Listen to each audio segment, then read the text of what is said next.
घेऊ नका। यांनी काय केलेलं आहे, आता ज्या सीबीएसई पॅटर्नच्या शाळा चालतात त्या आता बिंदास, आता हे पालक आहेत, यांचा मुलगा तिथे शाळेमध्ये आम्हाला काही शिकवू नका म्हणे, ते आम्ही शिक्षण मंडळ बघून घेऊ। म्हणजे शिक्षण मंडळ बघून घेऊचा अर्थ काय होतो? नाही नाही नाही साहेब, हे पत्र दाखवलंय आम्ही त्यांना, तुमच्या नावाने दिलेलं पत्र दाखवल्यावर ते म्हणतात आम्ही ते बघून घेऊ। बरं, शाळेतून यांनी 1.5 कोटी रुपयाचा व्यवहार केलेला आहे, यांना अधिकार आहे का व्यवहार करायचा? हा, दुकान चालू करा ना मग शाळेमध्ये अधिकृत, ते बाहेर बोर्ड लावा। आम्ही 5-5 वेळा 10 वेळा निवेदन द्यायचे कशासाठी साहेब यांना? बरं, आम्ही जर उद्या तिथं जाऊन तोडफोड केली तर आमच्या लोकांनी बघायला तुम्ही लोक असतात उभे पत्र तयार कर आणि सोमवार 2 दिवसात 28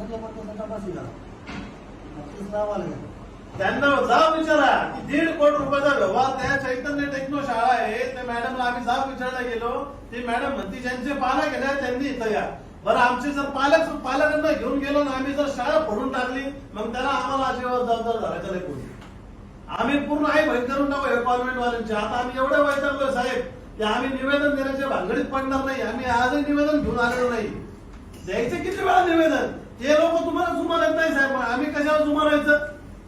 माध्यमिकच्या शिक्षण अधिकाऱ्यांना आपण आज या ठिकाणी महाराष्ट्र नवनिर्माण विद्यार्थी सेनेच्या वतीने आम्ही जाब विचारायला आलो होतो, कारण की 5 वर्ष आम्ही यांना निवेदन फुकट देतो असं यांना वाटत असेल, पण आज यांना आम्ही आज निवेदन न देता जाब विचारायला आलो की 5 वर्ष जर आम्ही तुम्हाला इंग्रजी माध्यमांच्या सगळ्या या कृती तुम्हाला दाखवतोय तर तुम्ही त्याच्यावर का बरं ऍक्शन घेतली नाही? ते तुमचे जावई लोक आहे का?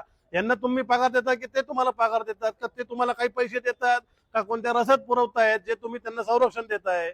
एवढा इंग्रजी माध्यमांचा माज वाढत चाललेला आहे। इथं त्या चैतन्य टेक्नो सारखी शाळा असेल, कॉन्व्हेंट सारखी शाळा असेल, मुलांच्या आर्थिक पिळवणुकीचा एवढा मोठा प्रश्न आहे आणि हे शिक्षण अधिकारी खुशाल म्हणतात आमच्या नोटिसा गेलेल्या। अरे काय घंट्याची नोटिसा देता का तुम्ही? कारवाई काय केली तुम्ही हे दाखवा ना आम्हाला। आतापर्यंत 5 वर्षामध्ये तुम्ही एका इंग्रजी माध्यमाच्या शाळेवरती कारवाई केली नाही। इतर गोष्टीमध्ये तुमचं नाही तिथं नाक खुपसलं जातं, पण कारवाईच्या नावाने शून्य असतं तुम्ही। याचा आज जाब विचारण्यासाठी आम्ही आलो होतो। आज कोणतं निवेदन दिलेलं नाही यांना, पण यांना जाब विचारलं गेलं नाही तर यांना मोकळीक भेटते।